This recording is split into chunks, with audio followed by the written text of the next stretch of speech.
Merci.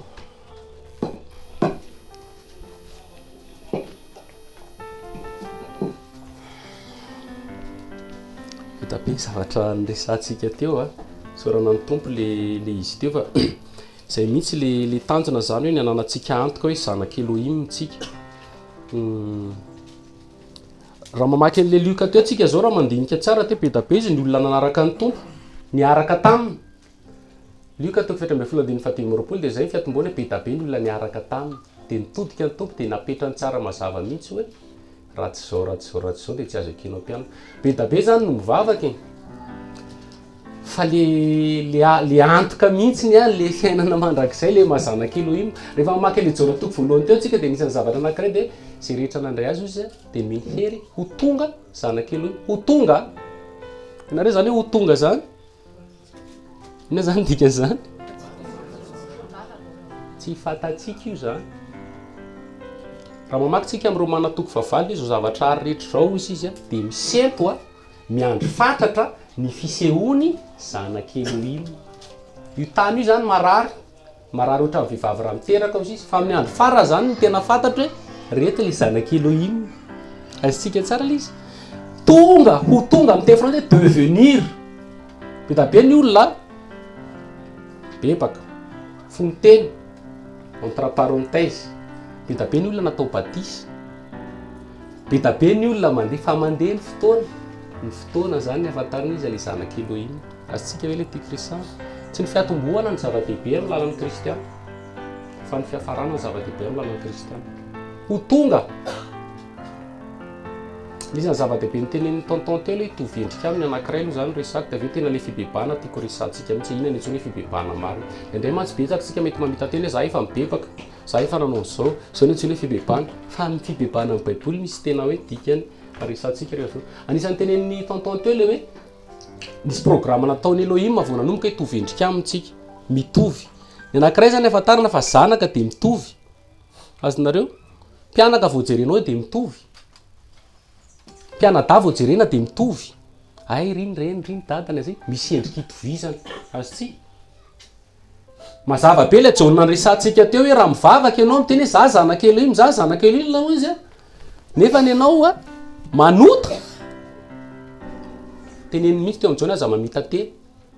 aza mamitakinareo izy fa ny mpanota ozy izy dia zanaky devoly mandainga ianao zany dia ny tompo no tenen'izao mihitsy hoe ny devoly rainareo. Azontsika le izy fa ny mpianaka tena mitovy zay le mitovy endrika dia tsika zany raha vao miteny hoe zanak' Elohim mitovy amin'ny Yoshua avy aloha tsika. Inona moa Yoshua? Mamindra fo izy mamindra fo zany tsika. Mamela helika zany tsika. Tsy manota zany tsika. Tia fahadiovana sy famasinana tia an'izay zany tsika. Azontsika zay le verina amin'le fofontsika. Isan'ny afantarana tsika zany dia zay le tanjona zay hoe tena mitovy amin'ny Elohim tsika ny toetrany tsisy olona nahitany Elohim manao oviana ozy izy. Fa rehefa mifankatia tsika rehefa misy an'izay le vokatry ny fanahy masina tsika rehefa misy hoe hita mihitsy ny hoe ny toetran'ny tompony eo amintsika dia mazava zany fa zanak' Elohim tsika. Anankiray zany zay zavatra tia kristiana.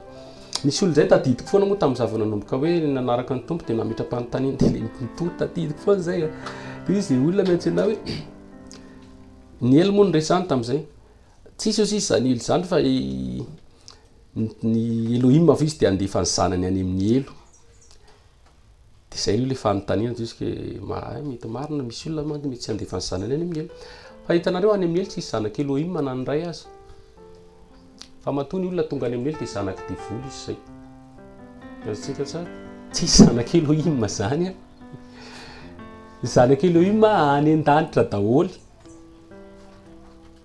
ary io mbola hoe amin'ny ho avy fa misy processus mihitsy le izy. Ahoana moa zany raha tena ataontsika mihitsy hoe tena azontsika antoka ny hoe zanak' Elohim tsika zao misy dingana anankiefatra mila fantatsika. Tonga saina ny zavatra tsy mety, tonga saina fa mpanoto ny atrehan'ny tompo ary tsy maintsy ny atrehan'ny tompo. Aty io ny miainga dia tsy mijano hoe tonga saina fa mibebaka. Azontsika dia atao batisa dia rehefa mandeha ny fotoana dia misy foana koa asa soana sain'ny tompo atao tsy mijanona eo izy izy nanamboatra asa tsara atao amintsika azy efa nataony raha teo izy izay nomboka ny asa tsara ny atateraka azy ihany koa matetika fiainana kristiana tsy hisy ninona fa indraindray tonga saina dia mijanona eo indraindray manenina dia mijanona eo fa mibebaka le mibebaka amin'izay a fiovan-tsaina fiovana fijery a misy zavatra atao misy réparation atao azitsika batisa dia lalan'ny kristiana sanctification isan'andro isan'andro fakitsika Luka toko fa 5:10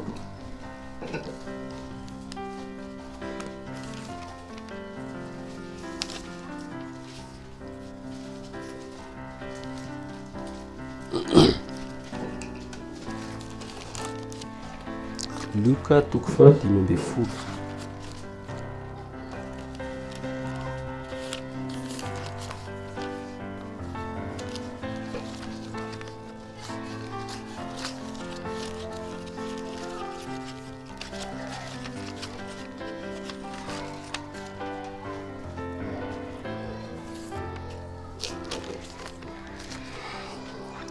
fakiko a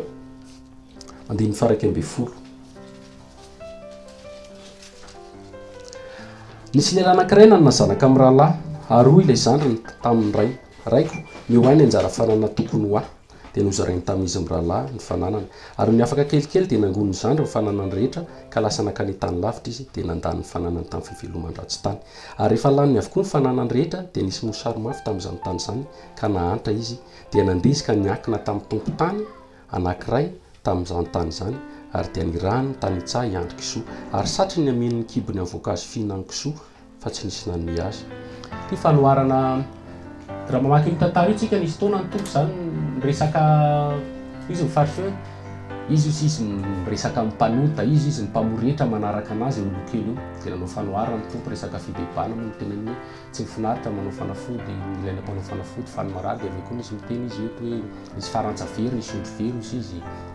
dia eo amin'izay nataony fanoharana nisy piralao izy ao tranony ray rehefa atao tranony ray dia zao ny zava-misy izy le zandriny za meo anao izy ny anjara fandeha ty zandriny ty zany maneritreritra hoe ainy ny mavita ny fiainany zay nga mbaratsoro azonareo za te aleo tena za tsy te hiakin-doha aminao zany ny fiainany zanak'olombelona vao nanompo nisitaka tamin'ny Elohim petabe ny loatra zany vitako rangaha io fiainana io vitako io na dia tsisy any Elohim zany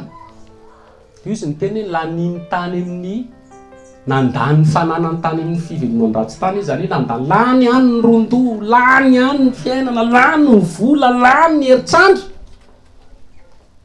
fa tsisy nino satria manino lasa lavitra ny ray azonareo nandeha io zanany io dia lasa lavitra ny ray dia rehefa lavitra zany misy zany ny olona lavitra ny Elohim io izy ny teny tompo hoe tonga amin'ny mosary tonga amin'izay problème misy angeny problème amin'ny fiainana lavitra ny Elohim tonga amin'izay ny korotana dia satria ianao tsy mieritreritra ny Elohim satria ianao tsy miraharaha ny Elohim fa ianao mieritreritra hoe vitako ty haiko ty zanaka io tamin'ny voalohany fa ny farany lasa iny andevo zay le soratra teo niankin-doha tamin'ny tompo tany dia niandro kisoa amin'io zany miandro kisoa zany zay sakafo kisoa zany zavatra tsy azo sainy zany zany hoe ny olona zany misy olona anankiray efa tsy miaraka amin'ny tompo tsy miraharaha ny tompo mieritreritra mavita azy ny fiainana mieritreritra maleo tena amin'le fiainana voafatotra andevo amin'izay voafatotra ny fahotana voafatotra amin'ny zavatra maro samihafa tonga amin'izay ny olana maro samihafa tany anaty problème malala zay ty zazy ty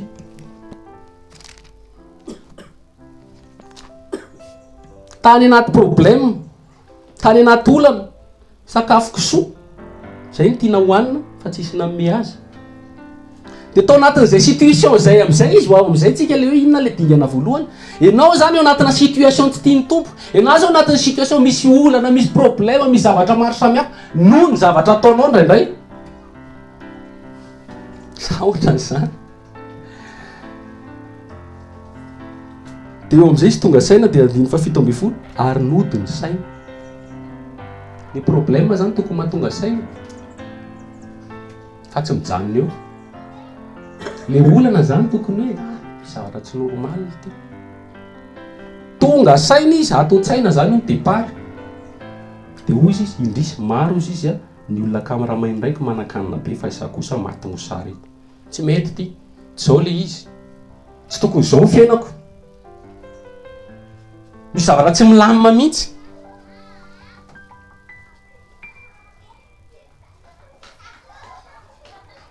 Iainga aho izy eo amin'izay iainga aho izy dia hody any miraiko ka anao aminy hoe raika efa nandoa tamin'ny lanitra sy tansy tonatreanao ka tsy mendrika atao hoe zanaka intsony fa ataovy isany anankiray amin'ny karamainao. Io na tsy hoe fibebahana. Ny olona tonga io stadiny io tsy hoe fibebahana. Le problème tsy tao-tsainy mihitsy. Hoe iainga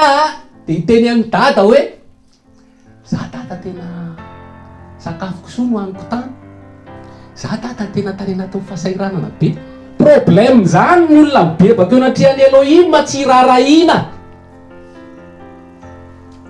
Misy olona hoe problème mahatonga anazy makeo amin'ny tompo fa tsy mibebaka zany. Tompony teny izao mihitsy hoe lozanao ry Kôrozina, lozanao ry Betsaida, lozanao ry Kapernaum. Fa raha mba tany amin'ny tiro izy natao zao asa lehibe zao dia mibebaka izy. Misy olona zany atao misy asan'ny tompo mety hoe tsisy asa izy. Ny asany zany mety ny taon'ny tompo fa rehefa azy ny asa tsy mibebaka akory le olo. Mety marary izy, sitrany izy satria ny faharitranany no entiny teo amin'ny tompo fa tsy mibebaka akory izy rehefa avy eo. Fa ny olona mibebaka dia tonga natrehan'ny tompo fahotana ny resana. Mety hoe tsisy asa ianao zay lalanao entinao amin'ny tompo fa tsy ny asa koa ny resanao amin'ny tompo hoe za iova raha omenao azy. Tsy mibebaka zany. Mety marary ianao, zay le problème nahatonga sainanao hoe mila miverina amin'ny dada. Fa tsy rehefa tonga eo amin'ny dada ianao dia hoe marary dia iova rasitranonao. Tsy mibebaka zany. Fa ny olona mibebaka dia tsy rarahina na tsisy asa, tsy rarahina na tsisy vady, tsy rarahina na marary, fa miteny hoe nanota teo anatrihanao za. Azontsika ve? Nanota teo anatrihanao za ary tsy mendrika intsony hoe natao zanakao. Zay nge io teneniny hoe ozy izy hoe zao tsy rarahiko intsony nataonao zanaka, tsy izay tsy important amiko zany fa tsy mendrika anazy zany. Zao fotsiny ilaiko dia mody any an-trano dia eo akaikinao fotsiny. Azontsika tsara le izy fa netretena be zany tsy miady zotsony zany, tsy mirara amin'ny problème ntsony zany. Zay le izy. Davida rehefa nanota ozy izy tamin'ny tompo rehefa nitenenina tany izy, ianao izy namono olona nanao zao Batseba sy ihany tonga dia miondrika izy dia ozy izy marina ianao izy raha mitsara, tsy manatsiny ianao izy raha miteny fa teo anatrihanao dia teo anatrihanao nanotako ary zay farasy teo anatrihanao no nataoko. Ny famelan-keloka amin'ny Levitikosy mandeha dia ny olona tsy maintsy mahafantatra ny fahotana ary tsy maintsy ampahafantariny mpisorona anazy ny fahotana. Azonareo? Nisy taona ange Adama sy Eva rehefa nanota tamin'ny tompo zavatra ray nitenen'ny tompo tany Adama rehefa hoe inona no nataonao? Azonareo le important amin'ny tompo voalohany. Izy tonga hamonjy ny olona amin'ny fahotana. Le fahotanao zany important be io zany. Ny olona mibebaka dia olona tonga saina fa tsy netiny nataony eo anatrihan'ny tompo dia za tena hoe mila tompo, tena mifona tompo fa tsy mety zavatra nataoko ty, tena mifona tompo. Tsy mieritreritra intsony ianao hoe ny asako ragama nahoana, ny aretiko ragama nahoana, inona raga ty tsy izay le problème anao hoe fa ianao sy ny fahotanao sy esoa masina sy marina ary marina izy raha hitsaranao ary marina izy raha hilatsaka aminao jugement. Fa eo amin'izay anao le hoe le fitiavan'ny tompo sisa ny andran-dranonao, tompo malala tena vonjeo, tompo malala tena vonjeo. Contact personnel io zany. Ary io tsy mijanona amin'ny tonga saina fotsiny. Miainga izy ozy izy, lasy izy. Beta be ny olona tonga saina tsy mety raha anazy zavatra ataoko zany. Fa tsy hininy. Azonareo? Fa io zanak'Adama io tonga dia zay no natonga saina izy dia lasy izy voalavitra izy zany tenanao vao zay fotsiny eo am-ponao dia fa ny tompo mahita dia zay izy lasa loha satria niazakazaka izy zay le tantara niazakazaka izy a dia zay amin'izay le contact personnel le fibebahana ny famiany izy mianaka ny tena repentance zavatra tena tsapanao mihitsy amin'ny instant T amin'ny fotoana anankiray ianao a tsapanao mihitsy nanota tamin'ny tompo ary tena ibebaka sy tena tsy miralalin'iny ianao fa tena mangataka famindraposy famelakely misy zavatra tena tsapanao amin'izay io la instant T le fitiavan'ny tompo tomany fotsiny ianao eo gogogo tsisy zavatra fantatrao ntsony dia misantira fiadanana be dia eo amin'izay anao ilay miteny hoe dia malala tena tianao sy ny medika anao dia ohatra misy zanaka tena tsy medika za veraka zao no nataoko taminao za veraka zao nataonao anao nefa ianao tena ohatra tena so ohatra tompo malala tsy hitanao ntsony zavatra teneninao io fa dia eo fotsiny ao dia mipetraka fotsiny nateraky ny rano sy ny fanahy fanay masina ny asanao napekinao no fahotana dia mahatsapa ny fitiavan'ny tompo ianao misy zavatra tsy airesahana moa le tsy azavaina fa misy rencontre mihitsy io a personnel amin'ny tompo sy ianao zay ny départ ataoko hoe mbola départ zay fa tsy mijanona eo a départ zay zavatra zay fakitsika kely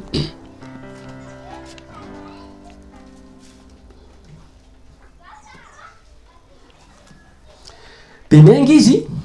kanakany amin'ndrainy farambora lavitra izy dia taza ny rainy ary nina azy izy ka niazakazaka dia namihana ny voziny sady nanoroka azy io koa zany efa tantsika hoe ny tompo zany tonga dia mamindra fo mamela helika ary tonga dia relation izy mianakarery io a tsy isy olona eo usage io tsy nitereny io hoe miverena amin'ny rainy fa io tena tonga dia taho-tsainy fotsiny dia nandeha izy a dia niona tamin'ny rainy tsika ohatra zay rehefa miona amin'ny tompo zay le fibebana ary ilay zana ny diranao taminy hoe ino tsara raika eo efa nanota tamin'ny lanitra sy teo anatrianao ka tsy mendrika toe zanaka ao ntsony sanareo teneniny ihany le zavatra atao anatin'ny zavatra nanavisatra anazy ram'izay efa nanotrateratrena anao mbola misy toy any io hoe atao voatra amin'ny mpanomponao fa ny rainy tonga dia miteny tapena ny rainy le izy azonareo satria zanaka izy zay le tena izy zanaka izy hoe ty zanaka ty ozy izy a alaiviny akanjo a zay tsara indrindra ka ampakanjoy azy ary asiperatra ny tanany sy ny kapany sy ny zanakombo mifafa ty zanako ty efa maty ka vely indray ary efa hita fa hita indray important be le hoe miaika ianao fa diso anatrehan'ny tompo important be zay zavatra zay ary lizy tsy mijanona amin'ny sentiment misy sentiment karazany eto amin'ity tany ty ny fiaranany tompo koa zany tsy tena hoe mety sentiment ihany io amin'ny départ fa lizy tena hoe aranao asa mihitsy i Jodasy ange nisy taona tsika naneniny azonareo io zay naneniny izy fa namadika raha marina Jodasy zany tonga saina tsy netiny natao azonareo fa Jodasy rehefa avy eo namono teny ao amin'ny Korintiana vaky atsika kely Korintiana toko faharoa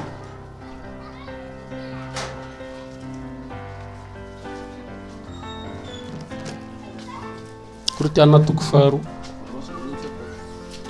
Korintiana faharoa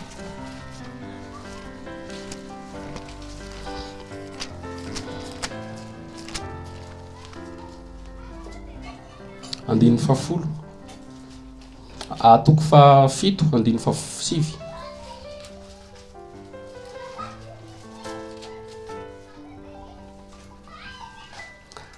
ary mifaly kosa ao ankehitriny nefa tsy noho nampahalelovana anareo fa noho nampahalelovana nareo mba hibebaka fa nampahalelovana araka ny Elohim ianareo mba tsy hataonay matiantoka na amin'inona na amin'inona fa ny alahelo araka ny Elohim miasa fibebahana ho famonjena tsy haninina fa miasa fahafatesana kosa ny alahelo zao tontolo zao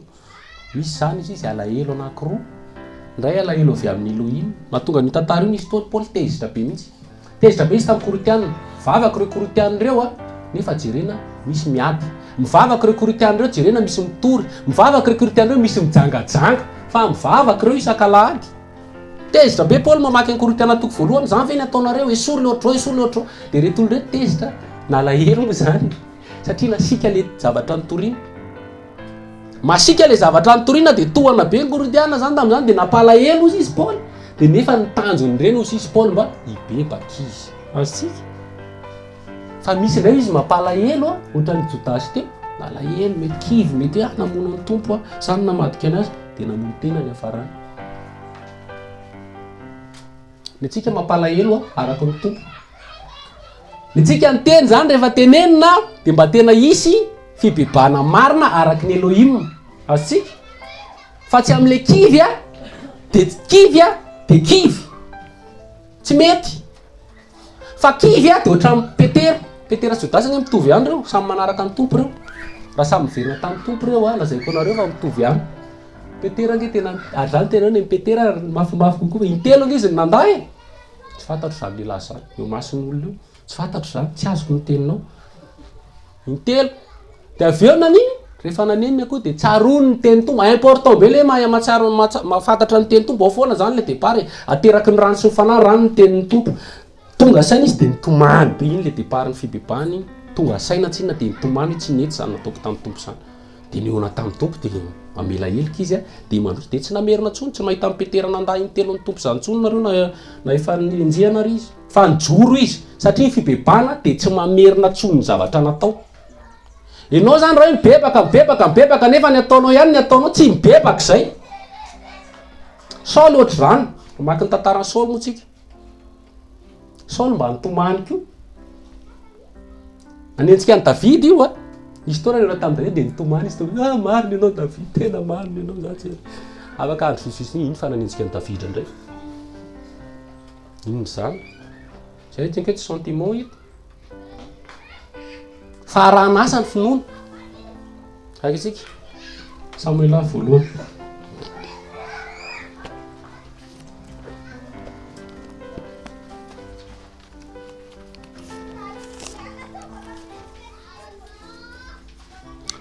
Saoly sy Davida samy natsony tompo samy nosorana menaka reo,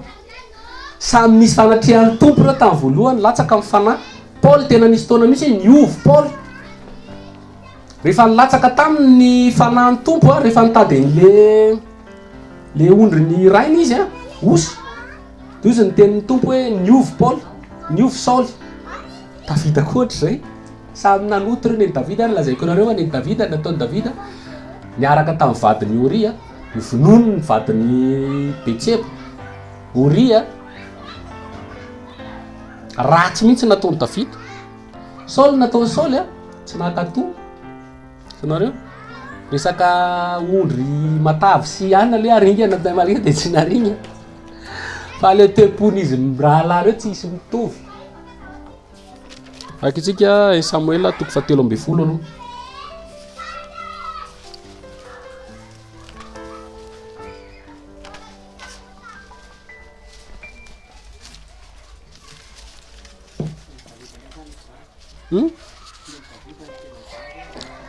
Ye, fa mitompo tsy izy fa mitana grâce fa tana mihinana voankazo anankiray fotsiny de efa gravy. En fait ny tena marina de zao zavatra tokony atao saintsika tsika zany tokony malala tsara ny tompo. Le problème tsy mifahotana anitsika lezay so zareo inona koa zany fa amin'izany anaovanao an'le fahotana azontsika ohatra hoe laingy za zao raha andaingy amin'ny zanako izy ke bon zanako zany raha indaingiako tsy isy problème, tondra goûter dada de ohatry adiniko ny goûter fa tsy ohatra hoe nandainga taminy tada kosa ranga mety zay fotsiny ataony amina nandainga tamin'ny zanako azonareo. Any am-piasana indray mandanga amin'ny patron nataoko lizy efa nataoko lizy mandainga amina de izy patron mety tezitra mihitsy patron voaroky anao raha mitotitoty zavatra ataonao ty mandainga ihany. Mandainga indray tsika amin'ny filoham-pirenena miditra prison tsika azonareo de mandainga amin'ny Elohim am'izay tsika beneny ataony atsika. En fait arakaraka ny olona misy fahefana mamafy ny sazy miantra fa tsy le fahotana ny olona fa amin'izany anaovanao azy. De ny fahotana ataontsika amin'ny Elohim de ny Elohim zany extrême be daholo azonareo. Zay nge natonga ny elo natonga ny olona tsy mino ny elo atria ahoana ary zany de ho jaly mandrakizay Elohim mariny masina. Ny fitiavany koa extrême be tsy takatsika, ny famarinany koa extrême be tsy takatsika, ny fitsarany koa tena zavatra tsy takatsika. Zay mahatonga hoe nihinana an'iny voankazo voarara anankiray io fotsiny satria Elohim nanotana dia jerivo ny sazy mandraky ty tsika androany vehivavy rehefa miteraka dia marary lehilahy tsy maintsy miasa tsy maintsy tsemboka tsika tsy maintsy tsemboka vao mihina mazanareo le izy zany hoe arakaraka hoe iza nanaovantsika amin'ny fahotana amin'ny mamafy an'iny dia Elohim mandaingy tsika dia amin'ny Elohim zay no miantra tsangatsanga tsika dia amin'ny Elohim zay no miantra vakitsaka aloha amin'ny Davida andiny fa salamo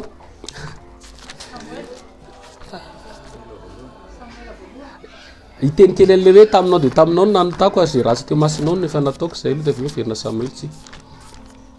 salamo 51 54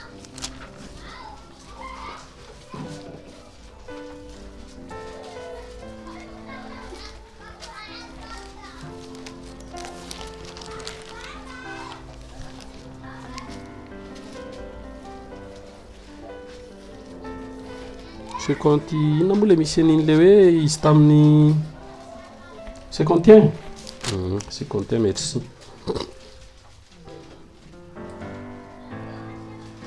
le tena hoe zava-dehibe anatrehan'ny tompo any tena nanavesatra azy dia ny fahotantsika io zany tsika zany tokony matsapa an'izay dia izay misy le dingana voalohany hoe diso teo anatrehanao a tompo a melika teo anatrehanao ary tsy amerina intsony important be zay tsika raha nandika ny tantarany Davida nge Davida nanana vady maro vady tsindramina izy ny fomba fiteny miaraka tamin'ny vadiny Batseba izy Ori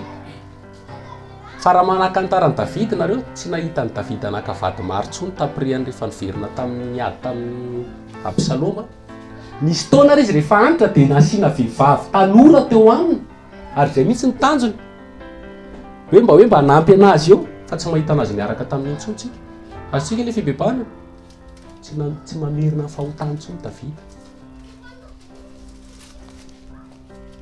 tsy averimberina ny fahotany zay ny tena fibebana akitsika salamo 51 andiny faharoa sasao madio aho ho amin'ny vetira andiny voalohany ho amin'ny vetira salamy nataon'ny Davida fony natana-paminany nakao aminy rehefa naka ny Batseba izy mamindrafo ho amiko Elohim araka ny fahasoavanao araka ny habeny fiantranao vonoany fahadisoako sasao madio aho mba ho afa-kely diova aho mba ho afa-pahotana fa tsaroko ny fahadisoako important be io zany tsy vakivaky be fonany amin'ny fahotana nataoko taminao fonany mazava be aminao ny fahotana nataonao tsaronao ny zavatra nataonao ny teny mihitsy misy taona rehefa tamin'tao nataoko tena mifona fa tsy nety iny zany précis indray mantsy tsaronona vaky be eo fotsiny izy indray raha tsy manao hoe ianao fa nay fahotanay ny fona mamela ny elikay zany tsika rehetra fa ianao rehefa mivavaka aza manao elikay fa ianao ny eliko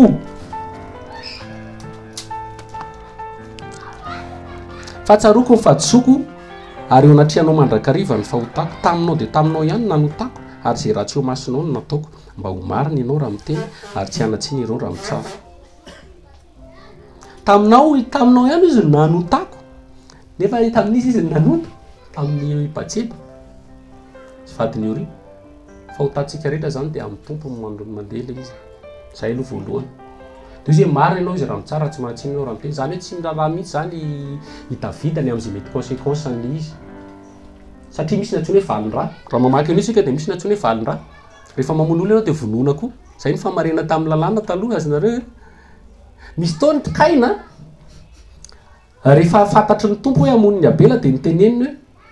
hoe ianao izy manitsaka amin'ny vavahadiny ota hozy izy nefa ianao no tokony hiendry azy dia nandeha dia vonoiny ihany moa ny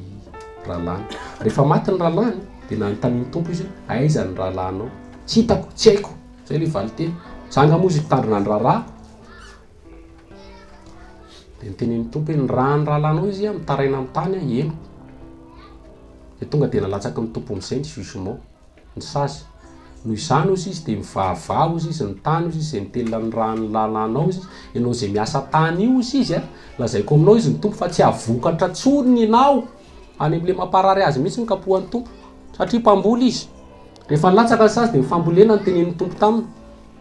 io ianao mamboly itsy izy vokatra tsony io ozy izy hiasa maina ianao ary mpanjenjeny eran'izao tontolo zao inan'izay nataony Kaina tsy miteny hoe fona aminao fa tena tsy mety fona tsy isy an'izany fonana zany ny vavan'ny Kaina na ny ray ny problème ny Kaina dia ny sazy nataon'ny tompo taminy tsy rariny zany zavatra ataonao zany dia re olona hitanà zany dia amono ana daholo zany ny fibebahana fa rehefa zay le zavatra misy ka misy zavatra situation ataon'ny tompo hoe noho ny nataonao ohatrany tafity hoe marina ianao raha miteny ary tsy manatsiny ianao raha mitary azonareo ve lozy ferinare amin'ny Saoly tsika ny Samuela 17.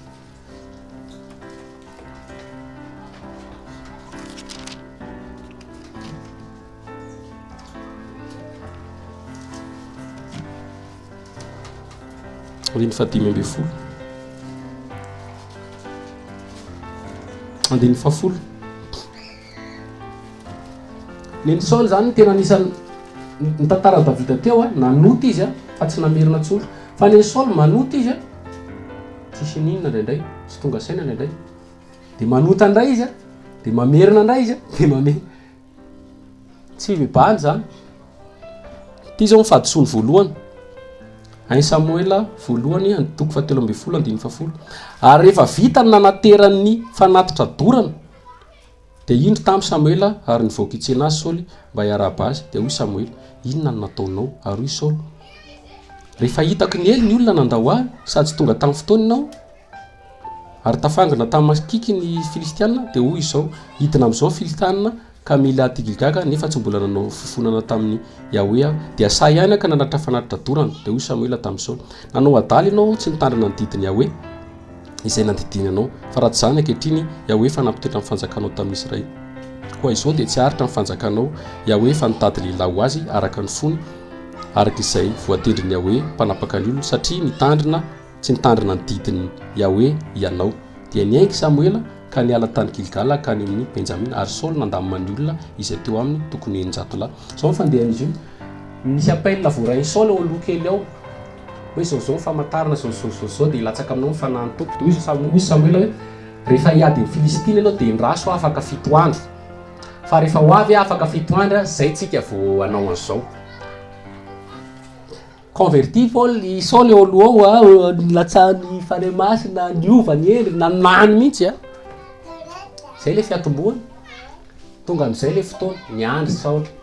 tsy tonga Samuel niandry Saoly tsy tonga Samuel niandry Saoly tsy tonga Samuel afaka 7 andro izy Saoly hoe tena tsy ho avy ny Samuel iny fa aloha hanao fanatitra zay tsy nandidiny tompo azy satria mpanjaka tsy manao fanatitra ary mila miandry mila patience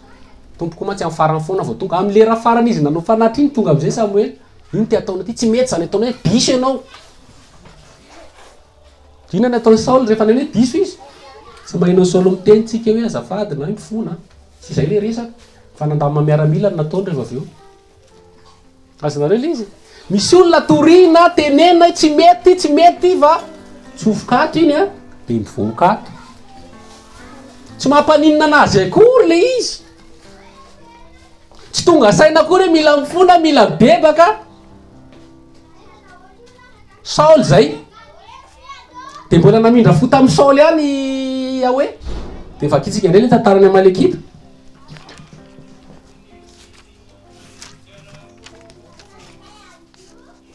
fa 10 Samuela voalohany toko fa 10.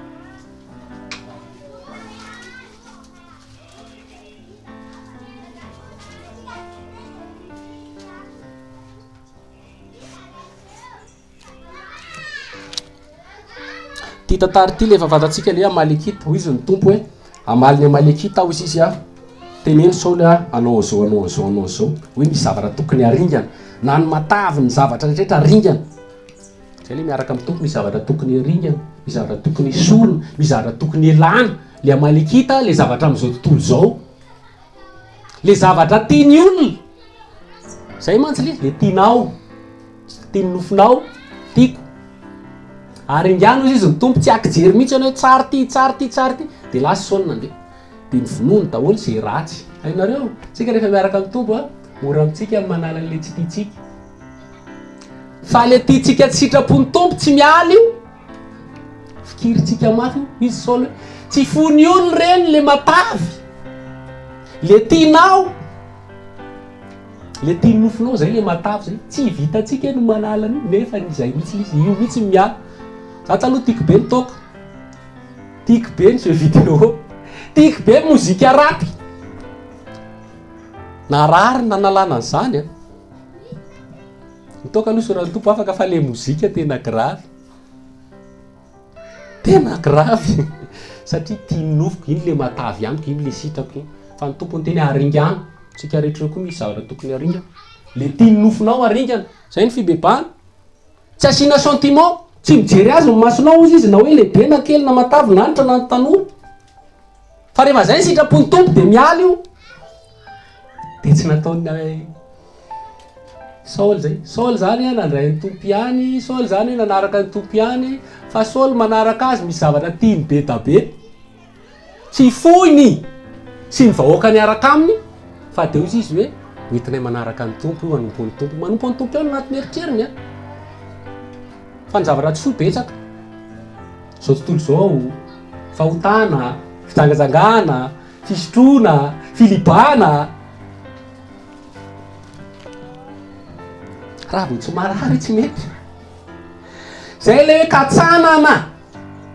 Zay ao amin'ny tombo izy dia katsanana sy amboarina. Marary zany e. Le tenen'ny Johary teo.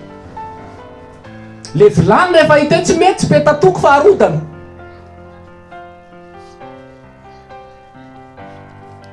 Dia vakitsika toko fa 420.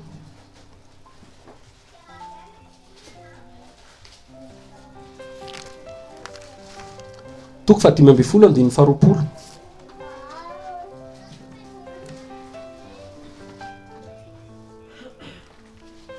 Fa io Saoly tamin'ny Samuel efa nihaino ny feon'ny Yahwe ihany a. Zay le efa hihaino ny feon'ny ihany, misy kristianina ihany, misy ihany, le ihany zany tsy fihaino e. Manao fatapany, azonareo manaraka ny tompo fatapany, kristianina mélange, kristianina mayonnaise. Fa io Saoly tamin'ny Samuel efa nihaino ny feon'ny Yahwe ihany a, ka nandeha tamin'izay nanirahany Yahwe ahy araka ny nitondrany any Agaga, mpanjakany Amalekita. Sady nandringany any Amalekita rehetra. Azonareo naringako daholo izy rehetra izy mandainga izy eto a. Nefa nangalany olona ny ondry amanosy ny omby babo dia izay soa tamin'ny zavatra ringana mba ho vonina atao fanatitra ny Yahwe Andriamanitra ao Gilgal. Fa io zavatra matavy izy entiko anompo ny tompo. Indray tsika hamarinitsika io fahotana io. Aziko misy tamin'izany dia tsy foiko le rapy, nanao mozika rapy, nanao hira anankidimy. Évangélika. Zany hoe adapteko amin'le eritreritrak le fanompoana ny tompo, tsy foiko le rapy fa raha rapy ty a anaovako hira ho an'ny tompo tena akasitrahana. Tompony teny aringana. Fa io Samuel sitraka Yahwe moa ny fanatitra dorana sy ny fanatitra hafalatsadra mihoatra noho ny mihaino ny feon'ny Yahwe. Eny manaraka ny tsara noho ny fanatitra ary ny mihaino ny tsara noho ny saboran'ondry lahy. Fa ny mihodina dia eloka amin'ny fakatoavana ary ny ditra dia toy ny mpanompo samby sy terafina. Satria nandany tenin'ny Yahwe ianao dia ny laviny tsy ho mpanjaka kosa. Eo amin'izay na ianao izay zany Saoly. Zay le famarinana. Zay le tenin'ny tompo tsy mety nataonao diso ianao. Zay mantsy. Zay zavatra tena hita zao ny teniko andreo ny asan'ny tompo sy ny asan'ny fanahy masina voalohan'ny olona anankiray dia mihaiko fa diso. Raha tonga amin'ny fanahy masina ozy izy dia ampiaky olona fahotana izy. Azonareo zay. Ny mpaminany a miteny amin'ny olona hoe diso, miteny amin'ny olona hoe tsy mety. Ny profeta ao amin'ny Baiboly a tsy manafosafo mihitsy io fa zay tena marina ny toriny, ary ny toriny dia tsy mety. Tompo rehefa tonga dia mibebana rehefa kaiky ny fanjakana Elohim. Jaona rehefa tonga dia mibebana rehefa tsy haiko ny tonga fanjakana Elohim. Inona no ataona izy ny olona? Raha misy manana akanjo roa dia oka anao an'izao, raha misy an'izao. Azonareo le zavatra tsy mety ataon'ny olona zany. Fa misy mpaminany sanka izy any amin'ny Jeremia zay miteny fiadanana any olona zay manamavo ny anarany Yahwe. Torina fiadanana, fitahina nefa le olona kay manamavo ny anarany Yahwe. Le olona anaty fahotana tsy mpaminany zany. Ny tena vrai prophète dia zay ao Baiboly. Zay nge farany tsy tian'olona Yahoshua. Aleo vonoina izy fa manahirana be. Satria izy ny tenin'ny tompo satria fantatro ny fariseo fa ny tenany no niteneniny tamin'izy le nanao fanoharana. Izaka miteny zany, ito zao ty nisy zanak'andro lahy ty dia ny tenany fariseo nge no nresany teo. Satria ny fariseo le miteny hoe any ianao miara-misakafo amin'ny mpanoto. Dia ny ray ozy izy zandry a, zay le mibebaka, fa ny ray le lamatoa le nitaty ala trano. de mahita tenenina foana le hoe za io akaikinao mandrakarivana tsy mba omenao zao iny le farsionga iny de fatandreo izy notenena fanoarana ataon'ny tompo foana nomboka matitoko faraka amby roapolo faritry eo foana voatena satria ny tompo tena zay teniny eny ny marina satria ny fitiavana de milaza ny fahamarinana tsy miara mifaly tsy fahamarinana fa miara mifaly ny fahamarinana kosa miteniny marina zany de vao nahino an'izay Saul du Saul tamin'ny Samuela hoe efa nanota tamin'ny efa nanota aho ary efa nandika ny teniny ahoesy ny teninao fa natahotra ny vavan'ny vahoaka ka neny feo zany hoe miaiky any zany fa natonga nananao niny natahotra an'le vahoaka misy olona zany mibebaka izy fa manamarina zange tamin'iny tao anaty problème be mifona satria zao fa za kosa ny tamin'iny ohatran'ny Saul bebaka any izy ka zange natahotra ny vahoaka tamin'iny ko ankehitriny masiny ianao mamela ny helikao ka mivirena amiko indray mba hikofako amin'ny Jehovah Andriamanitra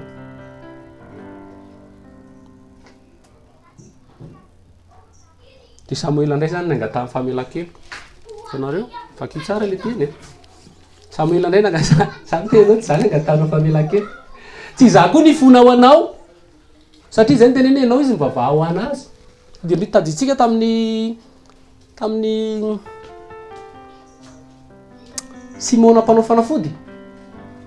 hoy izy nyteny tompo hoe mba nibebaka koa Simona tena tao batisa mba asan'ny apôstôly de rehefa hita tamin'izay ny fotoana ka hita fa natao batisa fotsiny fa tsy mibebaka satria mbola resaka voninahitra ny azy ny important hoe raha za koa raha ohatra ka metraka tanana de mba misy manifestation za koa raha ohatra ka manao zao de mba misy tia ny vola osy izy de mba omeo an'izay koa mba omeo an'izay fanefany zay de izy Petera hoe verezy ianao mba amin'ny volanao izy fa ataonao midy vola ozy izy ny fahasoavana avy amin'ny Elohim de izy mivavaha ho anahy mba tsy tonga amiko ny zavatra ataonao tsy mibebaka zany mibebaka zany tonga de izy misy miteny hoe tompo malala ny fona fa tsy nety nataoko taminao fa tsy Petera ny antsoinao hivavaka ho anao ohatran'ny Saul miramiko izy mba hakasitrahany tompo indray hoe rehefa hiaraka zany hiaraka amin'ny Saul zany Samuela de akasitrahany tompo zany ny fivavana zay le izy ianao sy ny tompo rero zay le fibebahana ny zanany sy le raha ny zanany sy le rainy niona individuel tsisy olona io anampy anao ny fanapa-kevitra de ianao rery ny mivavaka am'izay fotoana zay de ianao rery any amin'ny hevitra mangingina de vakitsakely eo ambany eo de raha mamaky an'atary io tsika de tezitra moa Saul i Samuela de nandeha de nitazominy Saul ohatry zao le akanjon'ny Samuel zany hoe sokisokely any zany Saul de niteniny Samuela hoe miverena ao izy fa afa-baraka hoe tanatrihan'ny olona ianareo zany zany hoe mamaiky an'ny Saul mbola voninahitra ny any fakitsakely eo ambany fa hoy Saul efa nanota ao zao kanefa masiny ianao mba ome voninahitra eo anatrihan'ny loloko sy eo anatrihan'ny Israely aho ary andeha hiara miverina amiko indray mba hiakofako eo anatrihan'ny Elohim sanareo voninahitra misy olona ke zany tena atsika fa ny olona mibebaka zany tsy miraharaha ny voninahitra zay ny antsoina hoe azo fijaliana ny azo fijaliana zany misy taona zany tsika le sao de afa-baraka sao de zao sao de zany tenenao ny andry kasihan'ny tompo zany mahita an'io fotoana kasihan'ny tompo fa tsy miraharaha io na ho mason'olona iny tsy miraharaha io na iza na ho aiza fa io tonga de mitomany eo de mikokoka eo de fa io de mifona amin'ny tompo eo tsy raharaha iny tsony za voninahitra sy ny rehetrarehetra zany fa misy tsika nandray menatra anao aloha rehefa amin'ny aninany iny zay vao tena mitsisitsisy mahita any ny fona rehefa kasihan'ny tompo ianao tsy misy fotoana fa tonga de mibebaka ary mibebaka tsy sentiment taditsika ny tantaran'ny Esau zany lazaiko tsika fa mitomany zany tonga teo amin'ny Jakoba teo amin'ny izy Jakoba fa hoy izy niteny Jakoba inona indray nataoko anao anaka tsisy afaka ataoko anao anaka fa satria na mampitomany Jakoba na mampitomany any Esau fitahina mampitomany any Esau satria lasa Jakoba Esau Isaka azafady lasa ny Isaka ny fizokiny sy ny fitahina fa tsy mampitomany azy zany dia aiza le fitahiny tsy fantatrao io mampitomany olona io sasa mety mitomany satria zay te ho sitrana sasa mitomany satria te hitady asa sasa mitomany satria anaty problème be de tompo malala tena mila lama le fiainana Esau zany fa Esau tsy mibebaka mihitsy satria varitra amin'ny fizokiny zay le fahotana haitsika ny tantara Esau lamatoa zany mpandofo ny mpanjaka ny lamatoa misy ny lalànany Mosesy mihitsy hoe ny lamatoa izy dia mahazo ndroeny ohatrohatrao ary ny fitahiny Abrahama tokony ho azony Esau fitahiny Abrahama zany raha mitenin'ny baiboly tsika tsy mijanona fotsiny tany hoe tany Kanana fa hoe aminao ny tahina firenena rehetra ny fitahiny Abrahama dia Hoshua Masia ny fitahiny Abrahama dia ny lanitra sy ny fiainana mandrakizay promesse nataony Elohim tamin'ny Abrahama io hoe ny taranakao amin'ny taranakao ny ipoiran'izay zavatra zay azontsika fantatry Jakob zay fantatry Esau zay Jakob anefany faralahy maniry zay Jakob ary fantatry ny tompo zay fa atao aminy Esau tsy miraharaha zay Esau dia manao lasasy noana amin'izay Esau nisy taona avy nanao lasasy dia nahandro Jakob rehefa tonga teo amin'ny Jakob dia izy Esau hoe mba misakafo ndraimbavy io tsaramaso meny dia hoy izy Esau izy Jakob meo analo ny fizikinao vary ho tamiko ny fiziko anao dia izy amin'izay Esau samy mofaty ihany ataoko inona moa zay fizikina hainareo nanamavo ny antson'ny tompo nanamavo an'le hoe tokony izy ny misy an'izay fandofany zay le fahotana dia ny varotany tamin'ny fizikiny noho ny sakafo ndraimbava za mitenyreo be da be ny olona aloha ny kibo toy zay zava-panahy aloha ny kibo dia Esau Isaka tsy dia nalala loatra mety fantany ihany le tantara fa ao anatin'ny saina Isaka zany dia hoe Esau ny tokony mahazo an'le fitahiny Esau ny tokony mahazo pana amin'izay masony Isaka rehefa alina rehefa lehibe dia rehefa avy eo amin'izay miteneniny Esau tena efa ho lasa ho faty fa hitahiko anao le fitahiny Abrahama ho azonao faly ry Esau fa zao izy ny atao ndany ianao manao lasasy ndany ianao mihaza ao izy dia ataovy sakafo-pio anahy dia zay dia hitahiko amin'izay ianao ny renina enon'iny tatsimbadika tratsy dia hoy izy ny reniny Jakob ny tokony mahazo an'iny dia ny reniny nanao zavatra ho an'ny Jakob eo tokony misy zavatra fantatsika zavatra anankiroa ny fitahina sy ny lanitra tsy avy amin'ny tanjakao ny azahoanao azy Esau zany ny amin'ny tsembohany manao lasasy fa tsy hisy lasasy mihitsy tamin'io satria ny famonjena sy ny fitahiny Abrahama tsy azonao avy amin'ny fahaizanao tsy azonao hoe za manao lasasy dia anao lasasy aloha vao azo zay atsika le tiako tenenina fa misy manome io ny Jakob tsy nisy ezaka nataony fa nomena azy fotsiny famonjena tsy avy amin'ny asa fitahina tsy avy amin'ny asa tsy ho hisy rehare ndray grasy ndray lalana ndray fahasoavana ndray eritena serin'ny tsandry dia vofitaka moa zany Isaka satria tsy tompo mihitsy ny nanao an'izay zavatra zay dia tany amin'ny Jakob le fitahina tonga amin'izay Esau rehefa afaka atsaiko adiny firy tateoria nanome an'le hanim-py teo amin'ny Isaka izy andray moa zany izy Isaka za le Esau torakovitra amin'izay Isaka izy ary le teo aloha teo dia meo anahy le fitahina tsy isy fitahina meko anao tomany amin'izay izy tomany mampitomany anazy zany zay eo fitahina fa mampitomany anazy tsy hoe mifona fa tsy mifona taoko fa bebaka fona tompo malala zay tena ke le izy tsy sensation fibebahana tsy sensation fibebahana tsy ary fibebahana tsy forsena raha misy olona ao amin'ny tantarany akany ohatr'izay koa tamin'ny tantarany akany nanoto io akany io rehefa nanoto io akany io nitenen'ny tompony zanak'Israely resy tamin'ny ady ny zanak'Israely tao amin'ny ay tsisy nahita inona ny problème tonga saina mihitsy Joseph Joshua dia nitenen'ny tompo izy misy zavatra tsy mety ato aminareo ry Israely miaraka ao zany misy zavatra tsy mety misy mifangaroaro tsy mandeha mihitsy zany le ady tamin'izay dia izy amin'izay ny tompo amasino izy ny zanak'Israely fa rapitso dia aseho le olona nanao azy niandry tenenina mihitsy zanak'Israely ao amintsika ao misy zavatra tsy mety global be zany eto misy zavatra tsy mety mandeha ny maraina natsona tsirairay natsona tsirairay tratra le tena nanao zavatra tsy mety efa tena hoe tamin'ny farany mihitsy izy zany zay vao tena izy ary zany tsy nanolo tena fa tsy nanolo tena izy fa efa miforcena izy fa hoe marina tokoa fa tena nanao tsinety azanareo zay fibebahana tena anao tonga saina ary lizy tena ranasa miprofo hoe tena mibebaka Davida izy nataony mpanjaka ny zanak'Israely nandimby anazy Solomon zanak'iza moa Solomon iza moa Batseba réparation nyvonono ny vadina fa ny zanaky ny vadiny rehefa aveo nataony mpandofo azotsika lizy ahoana ny afantarana fa mibebaka Zakaios malaza Zakaios fa mpanakarena sy mpamory hetra lehibe mpamory hetra mpanao kolokolo sy ny maro samihafa manao fanambakana any amin'ny tsirariny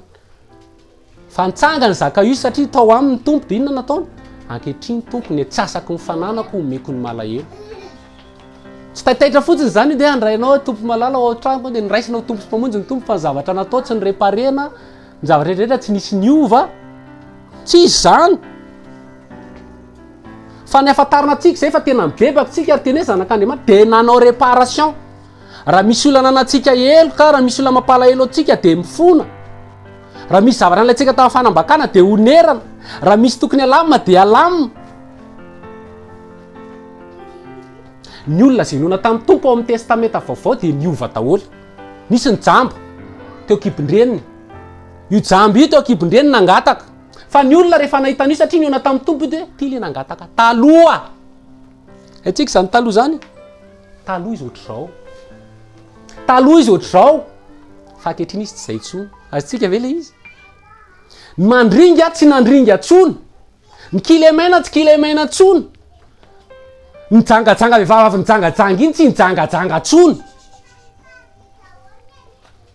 ny fibebahana zany zay arahana asy io fa raha sentiment fotsiny hoe tonga saina sentiment tsy fibebahana zany fa sentiment ohatrany sentiment rehetra ihany betsaka ny olona tonga saina amin'ny fiainany fa tsy zay le izy ka réparation misy taona le magy misy taona io magy io nandeha io magy io anakefatra Yoshua zazakely rehefa niona tamin'ny Yoshua zazakely dia hoana ny tenin'ny tompo rehefa natoron'ny tompo lalana izy osy izy dia lalakafa no verenany nody zay le fibebahana tsy mandeha tsony amin'ny lalana mahazatra taloha araka ny tenen'ny Joary teo hoe revenir hoe raha ny lalanao taty dia miverina makaty anao zay ny olona niona tamin'ny tompo ange niove re magre zany converti niona tamin'ny tompo voakely dia ny lalana nahazatra azy nandehanany nakany amin'ny Jerosalema sy nakany Betlehema tsy intsony no nalehany indray rehefa niona tamin'ny tompo fa niverina lalakafa izy ianao raha mibebaka mila ianao miverina amin'ny lalakafa tokoa mila ianao tsy mamerina ny zavatra nataonao tsony zay le tenen'ny itody teo hoe aza mamitaka ao izy fa nateraka Elohim tsy manota itsony tsy manota fahotana ny problème daoko zany raha zanaka Elohim tsika tsy manota dia ahoana tsy hanota tsony ve possible ve zany tsika rehetra tateraka samy olombelona ihany ye mety misy taona ianao lavo jerentsika tsara ty zazy ty roa taona angambany sa firy taona roa latsaka kely fa efa mahay mandeha io roa latsaka kely io tsy mahita ny menjery zany tsika fa matoy menjera zay mety tafotoana nasendra azonareo ianao zany raha kristianina ka menjenjera foana nefa efa telo taona efa taona 5 taona 10 taona tsy normalina zany zay le fahotana miverina fa za zao na zao raha misy taona mety mandeha ny an-dalana ka sendra tafotoana mety enjera azotsika raha tsy mitandrina tsika zany mety menjera mety manoto azotsika mety fa tsy mahay manoto io satria mivoany no mitetra ao aminy izy ny tenin'ny tompo eo amin'izay le tsy mahazo aina ianao eo amin'izay anao le mahavesatra ianao eo amin'izay anao le tonga satratraitsy dia tsy tianao tsony le zavatra mifalianao taloha dia aleonao tsy manao dia afaka ho azy le izy azotsika ve fa ianao zay raha hoe manotaka tsy misy manininina aminao mihitsy fa dia zatra an'iny foana ianao tsy mibebaka ianao zay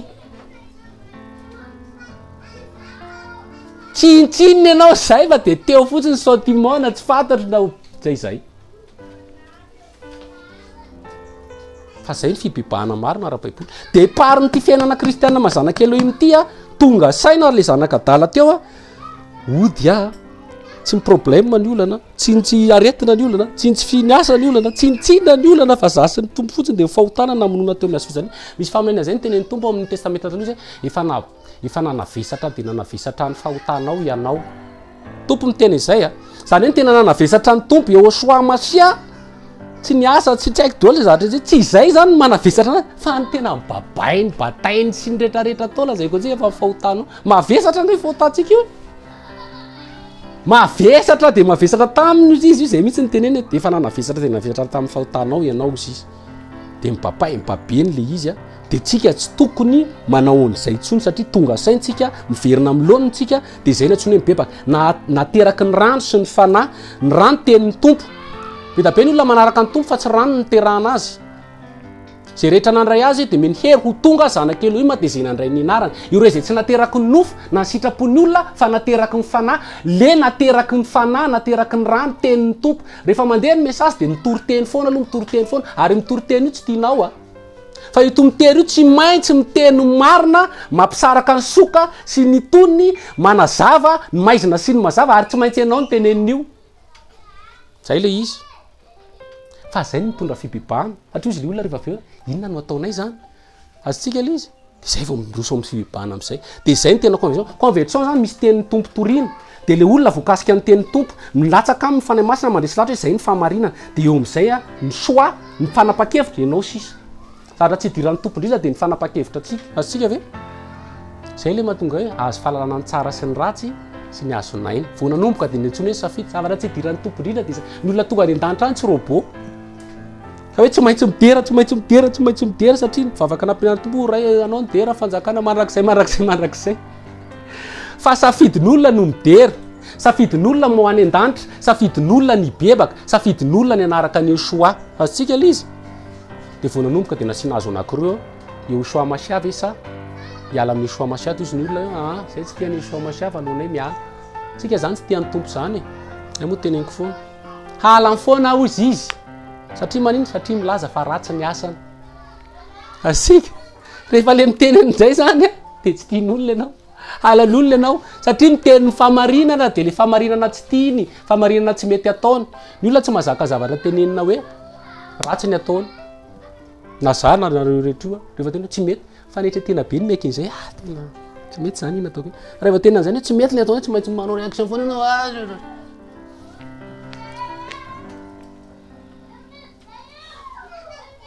halan'ny foana ao izy ny tompo zay izy any tianareo Jesosy sa Barabasy Yehoshua sa Barabasy alonay Barabasy vono ihany iny Jesosy iny iny Yehoshua iny hatra tsy vaovao zany ny olona tiany ratsy no ny tsara nisy fotoana moa zay nitory teny an-dalana tsisy mihaino mihitsy hoe filazantsara tsisy mihaino mihitsy hoe filazantsara de farany any teny tam'le olona raha anao totondro a zay eto a fa hitangoronareo hijerenay de manomboka mimeme ny olona fa rehefa Yehoshua ny toriana fibebahana tsy de tian'olona zay fa zay ny fahamarinan'ny tenin'ny tompo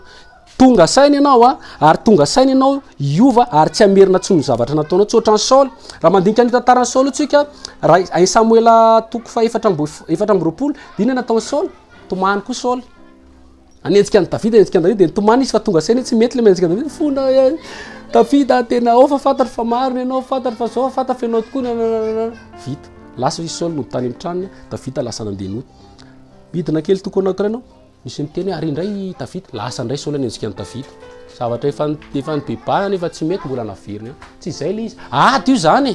aza manao an'izany tsika raha manao zany fa aloha tsika tonga de tena hoe sacrifice décision bebaka ary ninika dona ninika tranga tena hoe za miaraka aminao tompo malala gerange io de zay am'izay fa ho tonga zanaka Elohima rehefa avy eo batisa moa efa le nresahana antsika iny anisan'ny dingana anankiray Yehoshua ary natao batisa iza moa tsika tsy atao batisa tsika de avy eo am'izay tsika tsy mijanona eo laha ny fiainana kristiana hitanareo re zaza ireo zao nitantsika am'ireo zazatsika ireo mba ho lehibe ireo anina tokantrano reo misy tetika asa sy vinany ray aman-dreniny any zanany fa io raha janona zaza ohatran'iny fotsiny marary zay le zaza azonareo de mijanona eo foana de zay misy le izy ny tompo manana tetika asa sy vina ho atsika ka tsy mijanona hoe ny beba ka natao batisa de eo de ny fiainana kristianina tsy mivoatra ny fiainana kristianina tsy mandroso fa de eo tsy izay le izy fa mila lehilahy lehibe sy vehivavy lehibe a tsy ailangilany fampianarana ary mila mandroso a mila mizara mila manao zavatra am'izay inona tompony tianao ataoko aminao inona zany le tianao atao ohatr'zao de mandeha am'izay le izy de hita am'izay hoe iny fa lehilahy lehibe hoy izy ny tompo zay hoe tsy misy lehibe no mpampianatra izy fa ampy ho an'ny olona izy raha ohatra ka taka mpampianatra azy tsika mitovy endrika amin'ny tompo a modelitsika zany de ohatra ny Joshua inona ny ataonao Joshua nanao zavatra maro samihafa fitoriana filazantsara ny be da be fa tsy nijanona fotsiny hoe nandray ny tompo de mpianatra de zay telo taona fotsiny zany tsika raha tena lalan'ny kristianina afaka telo taona tsika rehetra efa hita fa lehilahy lehibe efa hita fa mijoro tsara efa hita fa mahay mizara am'izay fanomezam-pahasoavana amen'ny tompo efa hita fa ohatran'ny tompo Jesosy mandehandeha Joshua mandehandeha mahatonga ny olona inarana kristianina voalohany eo amin'ny testamenta taloha amin'ny asan'ny apôstôly misy zay ozy ny tompo hoe ozy ny teny eo amin'ny asan'ny apôstôly tany Antokio izy ny voalohany nanaovana inarana hoe kristianina satria maninona zany ny olona zany mpametaka anarany jereny ohatra ny kristy kely mandehandeha reto izy ny kristianina reny nametaka ny ora zany tsy ry Petera sy ry Paul fa olona mametaka azy ny olona mora mametaka anarana tsika raha zao fotoana lasa ohatra hoe miomana ny anarantsika fa tsika no miteny tsika miomana atsika le izy de tsika modely de ohatran'ny Kristy zay ny tena fibebana ny lalana zany de zay misy zay tonga saina ianao a tsy mamerina tsony ianao a miaiky ianao fahotanao a ary mandray ny famonjena sasan'ny tompo am'rany de tsy mamerina itsony ianao a batisa de mandroso tsy manao zavatra miverimberina tsy manao hoe fahotana de tsy zay mandroso de io personnel io tena personnel mihitsy io azotsika tsara ve sao de misy fanontaniana am'izay fibebahany zay aloha de par be zay satria zao batisa resantsika tamin'ny heriny alohan'ny batisa nefa fibebahany azotsika hoe le izy sao de misy fanontaniana mangina be mazava afaka mivavaka tsika de raha hoe an'olo tena amin'ny tompo a afaka manolo tena ny tompo tsara mihitsy tsisy olana tsisy akijery avy tsisy akajery avanana ajanony ihany zavatra manavesatra enlèvement efa ho avy farandro efa ho avy fotoana tsy filoloavana tsony zao ary ny olona misidina zany a hainareo ny zavatra misidina mora misidina volona koa zany tsy mavesatra tsika zany tsy tokony vesara amin'ny fahotana tsika zany tsy vetara tsy misidina zany tsika raha mavesatra be de mibeba efa akaiky ny fanjakany Elohim raisy ny fanapa-kevitra raha mbola tsy nanolo tena ho an'ny tompo de tena mivavaka ho anao mihitsy androany mba tena nanolo tena ho an'ny tompo ianao ny fonao menao ho an'ny tompo raha mbola miady ianao anatin'ny desion tena avitsory tompo miteny an'izao hoe makanisa ty amiko ianao zay miasa fatratra sy mavesatra entana izao ny anome fitsaharana ento ny ziokako ka menara amiko de hita fitsaharana ho an'ny fanahy fitsaratsika amin'ny fanahy fa tsy fitsarana ranofo amin'ny fanahy le fitsaharana hoento ny ziokako izy de menara amiko de hita fitsaharana fa fantatra tompo hoe mavesatra hoentanao io tsisy olona manaisitra fahotana zany tsisy olona afaka manala ny fahotantsika zany fa ny tompo ihany manafa ary opération avy any ambony io zay le depariny teo fibebahana de raha mbola tsy natao batisa afaka atao batisa vavaka afaka metra-panontaniana rehefa avy eo raha ny olo tena ho an'ny tompo vao maika tsara raha navao koa moa de efa vao maika tsara satria zay le izy a avaozina foana koa nefa narahantsika ny tompo zay le mana isan'andro mana tsy mijanona ela fa mana raha vao tizina ela de masiso fa avaozina foana mana ny fanatitra dorana avaozina ny mofo aseho avaozina ao amin'ny baiboly zany hoe mana vao foana tsika fanarano ary fibebana tsy ndray andro izy taona ma tsy nisy toteneniko zao hoe atsika tsy mibebaka zany tso fa efa mibebaka osy izy a de ny tompo efa mato atsika sika tsy mifona zany tso tsy possible zany bebaka de isan'andro ainareo masoandro io lalana foana hoe misy an'le teny iny hoe ny lalan'ny maro izy de tahaka ny fotoakandro maraina zay mihamazava mandrapatonga ny atatovonany andro de ainareo zava-misy jerenareo masoandro io a amin'ny enina maraina io de mitaratra de jereo ny alaka reo fa ngeza be azosika fa rehefa mandeha amin'ny 12 de jereo ny alaka reo fa kely sisa ina le tiako teneny amin'ny voalohany tsika rehefa le mazava le miona amin'ny tompo iny mbola be da be ny kilema zay le alaka be zay fa rehefa mihamazava manaraka tompo mihamazava tsika miasoron'ny tompo le kely sisa io zany hoe lalana io zany le zanaka dala teo nge tsy nijanona teo de hoe ody any amin'n'raiko fa io le sakafo kisoa io le problème io le fahotana andeha ray andro nandeha mety mbola hitany ihany io misy taona mety misarika anazy eo misy taona zay nge ny Egypte voaka tao Egypte zanak'Israely fa Farao tsy namela mihitsy fa sazomy Farao hoe avia ty any andao enjehany reny zanak'Israely. Misy zavatra nahabe antsika inona moa ny Egypte le zavatra nahabe, zavatra nitaiza, fomba fiteny Egyptianina, sakafo Egyptianina, toetsaina Egyptianina. Zao tontolo zao sy maro samihafa ozy ny tompo hoe afahako nareo, nandeha ny loza voalohany tsy afaka, nandeha ny loza faharoa tsy afaka, nandeha ny loza fahatelo tsy afaka, be da be ny zavatra efa nataony tompo tamin'ny fiainanao fa mbola tsy afaka. Inona no nahafaka azy? Zanak'ondry Yehosoa. Iny zany mila manafaka an'io fa tsy méthode io, tsy théorie io, tsy resaresaka méthodologie maro samihafa. Na misy loza maro samihafa amin'ny amin'ny fiainanao, nafahan'ny tompo reny loza reny, nafahan'ny tompo reny tsifisiny reny, nafahan'ny tompo reny le hoe aretina fa tsy zay le problème, le problème le fahotana, le problème le fatotry ny Egyptianina tao aminao. Zanak'ondry amin'izay tonga afaka ny zanak'izay amin'ny alina io ny afaka tamin'ny mamaton'ny alina ao anatin'ny aizina. Matetika ao anatin'ny aizina foana vao mahita ny tompo, sorana ny tompo satria ny aizina dia mamirapiratra anatin'ny mazava dia mamirapiratra anatin'ny mazava. Rehefa lasa amin'izay iny izy Farao hoe ary tao lasa iny ndao enjehantsika izy fa tatrany tamberin-tany izy. Satana tsy mamela anao zany rehefa hibebaka ianao, anenjika anao io. Ny filanao io koa mbola tsy anenjika Egyptianina io andao fa mbola mahita foana ianao nitaoko ohatr' zany. Hitako foana ange nitaoko e, hitako foana mozika anaty bus, mbola hengo foana ny bus ny mozika Egyptianina io. Fa zao fotsiny tenenin'ny tompo hoe lazao ny zanak'Israely mba handroso. Tsy miverina zany tsony fa mandroso, mandroso.